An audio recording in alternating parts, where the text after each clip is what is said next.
Hey there, gamers. Purple Druid here, and today we're going to talk about one-to-one downtime pacing, what it really means, and how it works in practical examples from my own campaign. Unfortunately, there seems to be still a lot of confusion after 3 years of banging this drum by all kinds of people, and I don't know if it's just because people honestly don't understand, or if they're being willfully obtuse, or if they just aren't interested in changing the way their game works and experiencing a different philosophy or a different approach to the game of Dungeons and Dragons, or for that matter, any role-playing game that can be improved, honestly, by using a strict calendar that is tied to the real world calendar. Today is February 7th. It's Wednesday. Last night, on the 6th, I had my normal Tuesday night session that happens every week on Tuesday, same time every week. And I have a core group of 3 players that show up pretty much every week. Sometimes there's more, sometimes there's less, but generally speaking, players A, B, and C are here every week to participate in the campaign. Now, last night, we only had players B and C because player A was unable to attend. So player A told me that his actions for this week, starting on the 6th, were going to be to travel to the main city, do some recruiting, and then return with men-at-arms. So player A, who will be represented, let's see here, I gotta pick some colors, hold on.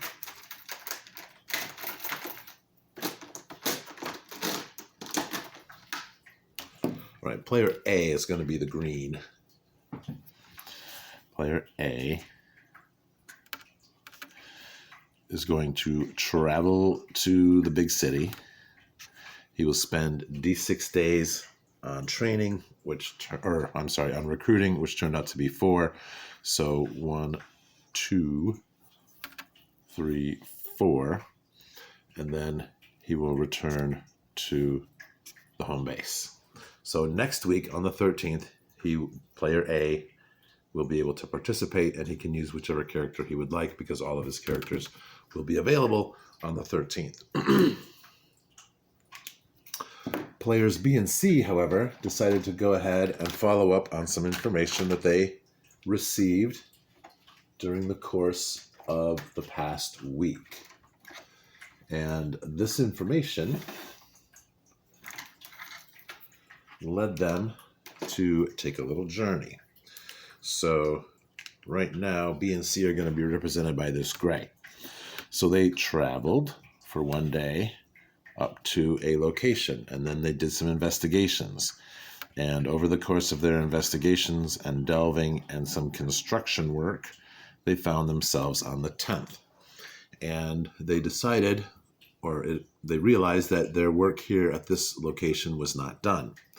So player B decided that he was going to stay on, while player C, who's going to be represented by this brown line, player C decided that he was going to return home and begin his downtime on the 11th. Player B, however, is going to stay with a group of troops and continue doing the thing that they're doing, which will take them through to the 16th, which we determined in the session was how long it was going to take for this particular task to be accomplished. Now, on the 16th, they discovered some more information that leads to a decision point. And player B decided that he was not going to make this decision until we get to the 16th, because B and C can remain in communication throughout this period to the 16th. A will be able to communicate with B and C starting on the 13th and through the 16th. So at the end of the session,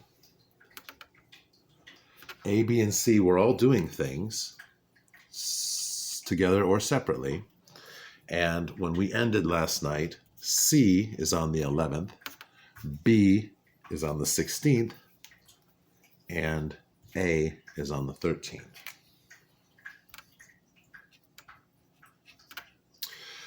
So now, say for instance that player C is unable to play again on the 13th. He can tell me what his character wants to do for the 11th through the 20th. Now, if I was playing a pause game and A and C decided they wanted to do a delve on the 14th, and so they play through until the 15th and decide to pause the game, when we get to the 20th, well, poor B is still stuck back here at the 16th. So on the 20th, we have to pretend that it's the 15th, and 16's character can't do anything because he's there on the 16th. If something happens, we decide to scooch ahead, and on the 13th, C and A decide to take a 3-month trip, which takes them into March, April, May, into May. All of a sudden it's May, and when B wants to play again on the 20th, it's May. And so B has missed out on 3 months worth of stuff. All right. I hope that's clear, and I hope that makes sense. So what's going to happen is that today is today is the 7th. So as the calendar passes in real life, these things will continue to occur. And once the 11th gets here, anytime up to the 11th, C can tell me what he wants to do starting on the 11th. And I have all of these days to resolve that. And then on the 11th, I will let him know what happens. So say C decides he wants to go to the library and do some research that'll take 2 days. All right, just for example. That will put C onto the 13th. I will not tell C what the results of his research are until the 13th, because that can impact A, and it will have an impact on what he may communicate with B, who's on the 16th. He can still communicate. They can all communicate here because B is not far away, and they can send messengers or what have you. So on the 13th, when we have our next session, the players that will be available are A, B, and C, but the characters that will be available are only A and C.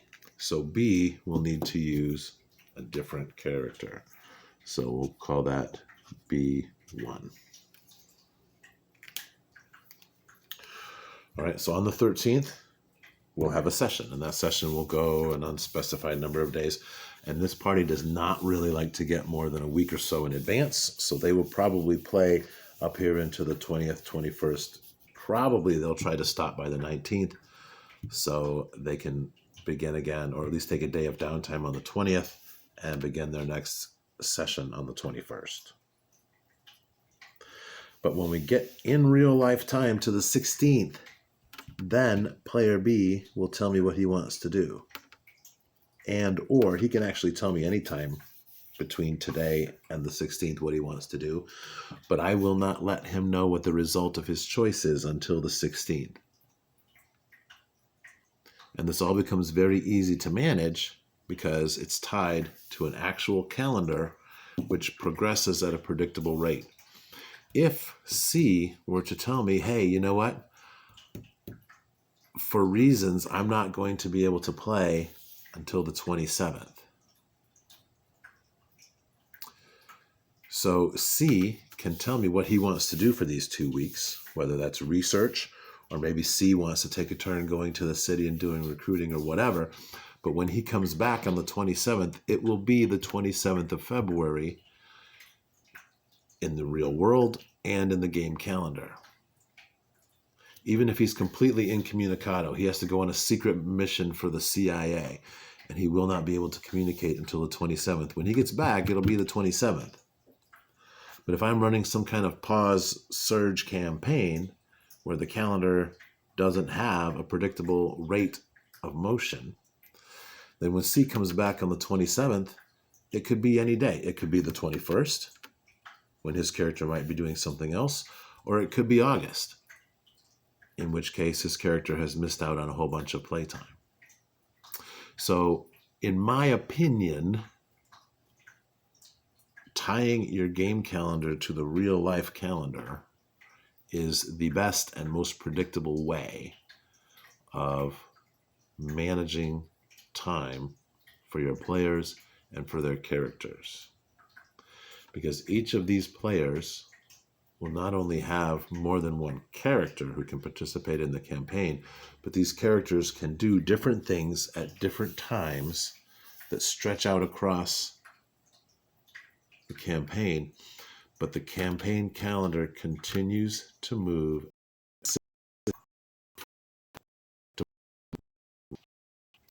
So player B here, when we get to the decision that is going to impact his character,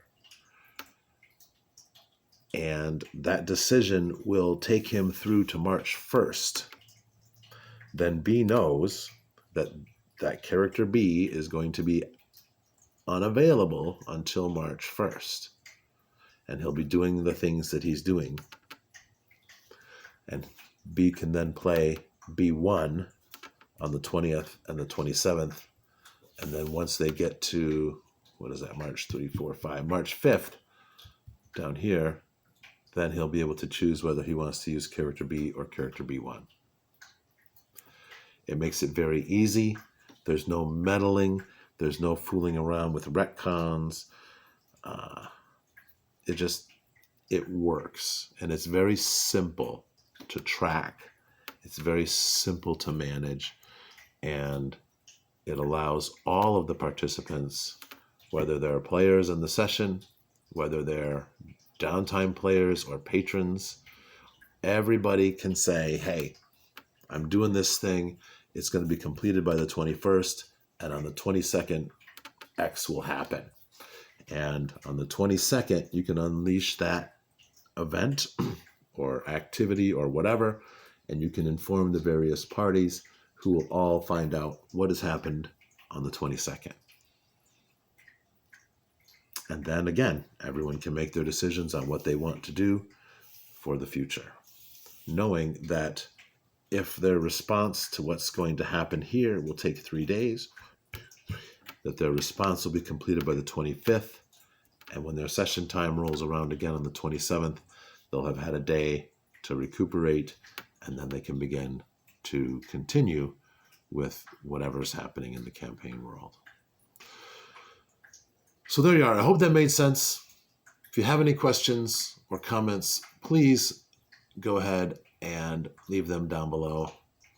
And always, I know you're supposed to say hit like and subscribe. So please do. If you have any more ideas for videos, leave them down below and I'll be happy to address them. Thank you again for watching. Have a great day and keep on gaming.